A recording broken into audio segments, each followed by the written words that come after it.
সকাল বেলা করে আসলে এই যে মাছের তরকারি রান্না করে নিয়েছি হচ্ছে ঝিঙা আর আলু দিয়ে মাছ। তো হ্যালো এভরিওয়ান, আসসালামু আলাইকুম। কেমন আছো তোমরা সবাই? আশা করছি অনেক বেশি ভালো আছো। এখানে আমি নিয়েছি হচ্ছে ঝিঙা আর আলু, আর এখানে নিয়েছি হচ্ছে রুই মাছ।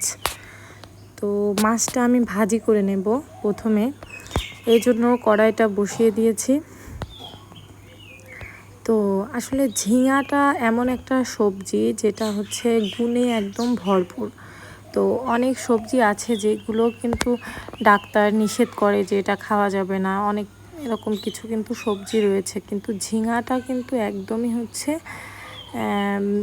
এরকম কোনো সমস্যাকারী সবজি কিন্তু না। এই জন্য আমার ঝিঙাটা মোটামুটি ভালোই লাগে। তো ঝিঙা হচ্ছে ভেজে খাওয়া বলেও, তারপরে হচ্ছে তরকারি করা, চচ্চড়ি করা, সব কিছুই আমি হচ্ছে খাই। ঝিঙা আমার অনেক বেশি একটা ফেভারিট একটা হচ্ছে সবজির মধ্যে। তো ঝিঙা ভাজিটা আমার সব থেকে বেশি ভালো লাগে, একটু মিষ্টি মিষ্টি লাগে, ভালো লাগে। তো এখানে হচ্ছে আমি মাছ হচ্ছে উল্টিয়ে পাল্টিয়ে ভালো করে ভেজে নিচ্ছিলাম।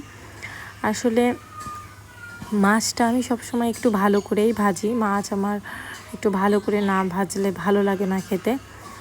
তো এই জন্য আমি একটু সময় নিয়ে হচ্ছে চুলার জালটা একটু আস্তে দিয়ে যেন হচ্ছে মাছের ভিতরটা ভালো করে ভাজা হয়, এই জন্য একটু সময় নিয়ে হচ্ছে মাছটা ভাজি করে নিই।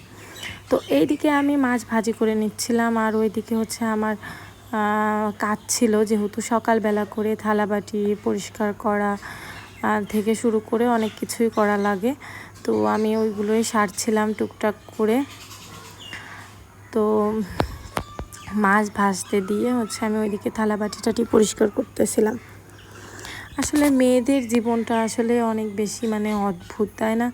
কারণ দেখেন, ওদের কিন্তু কোনো ছুটি নাই, মেয়েদের কোনো ছুটি নাই। ওরা হচ্ছে শুক্রবার বলো, শনিবার বলো, যখন হোক কিন্তু রান্না করতেই হবে।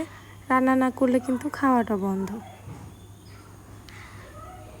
তো এই জন্য হচ্ছে আমার মনে হয় যে পুরুষদের কিন্তু অনেক সময় ছুটি থাকে, দেখা যায় যে হচ্ছে যেদিন হচ্ছে অফিস ছুটি থাকে সেদিন কিন্তু ওরা হচ্ছে আরামে একটু সকালবেলা ঘুমাতে পারে, বা হচ্ছে ফ্রি থাকলে। কিন্তু মেয়েদের কিন্তু 3 বেলা রান্না করাই লাগবে মাস্ট, সাথে তো হচ্ছে বাচ্চা পালন, তারপরে বলো হচ্ছে যে ঘরের কাজ, সব কিছু কিন্তু মিলিয়ে করতে হয়, না হলে কিন্তু হয় না।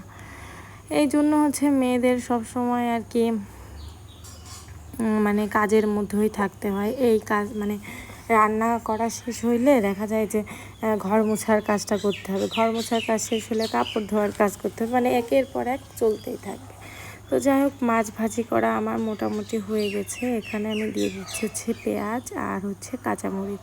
আমি আসলে তরকারিতে সবসময় কাঁচামরিচটা ব্যবহার করি, কারণ হচ্ছে কাঁচামরিচের তরকারি আমার কাছে ভালো লাগে খেতে। আর আমাদের স্বাস্থ্যের জন্য কিন্তু কাঁচামরিচটা অনেক বেশি দরকার, সুস্থ থাকার জন্য, বা হচ্ছে গ্যাস্ট্রিকের সমস্যা কমানোর জন্য। যদিও আমি মরিচের গুঁড়া ব্যবহার করি, আমি কাঁচা মরিচও ব্যবহার করি, আবার হচ্ছে মরিচের গুঁড়াটাও ব্যবহার করি। কাঁচামরিচ না দিলে আমার কাছে মনে হয় তরকারির টেস্টটা ভালো আসে না।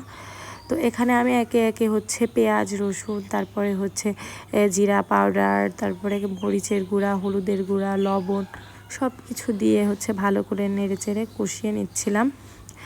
আমি সব সময় হচ্ছে মশলাটা একটু কষিয়ে নিয়ে তারপরে হচ্ছে আমি তরকারিটা দিই। তো এখানে হচ্ছে এই যে ঝিঙা আর আলু কেটে নিয়েছিলাম সেটাই দিয়ে দিলাম। এখন ভালো করে একটু নেড়েচেড়ে মশলার সঙ্গে মেখে নিতে হবে। দেন হচ্ছে তরকারিটা হচ্ছে কষিয়ে নিতে হবে ভালো করে। তরকারি হচ্ছে যত কষানো যায় তত হচ্ছে তরকারি হচ্ছে মজা হয়। আর ওইদিকে আমি একটু হচ্ছে গোলা করে নিয়েছিলাম হচ্ছে পিঠা ভাজার জন্য। তো এই পিঠা রেসিপিটা আজকে আর হচ্ছে আমি শেয়ার করি নাই, অন্যদিন হচ্ছে অবশ্যই তোমাদের সাথে শেয়ার করব আমি যেভাবে হচ্ছে পাকান পিঠা বা বলো মালপোয়া পিঠা হচ্ছে সেটা হচ্ছে শেয়ার করব খুব শীঘ্রই। তো এখানে হচ্ছে তরকারিটা এই যে কষানো প্রায় শেষ হয়ে গেছে। যখন হচ্ছে তেলটা তরকারির উপরে ভেসে ওঠে তখনই কিন্তু তরকারির হচ্ছে কষানোটা হয়ে যায়। তো এখানে আমি হচ্ছে ঝোলের পানিটা হচ্ছে দিয়ে দিচ্ছিলাম। তো ঝোলের পানি দিয়ে একটু নেড়ে ছেড়ে দিলাম। আর এখন হচ্ছে তরকারিটাই ফুটে উঠেছে, আর হচ্ছে মাছটা দিয়ে দিব। তো পানিটা, তরকারির ঝোলের পানিটা যখন ফুটে ওঠে আমি তখনই হচ্ছে মাছ দিয়ে দিই। অনেকে আবার হচ্ছে তরকারির পানি দেওয়ার সাথে সাথে মাছ দিয়ে যায়। তো এই যে রান্না হয়ে গেছে, ধন্যবাদ।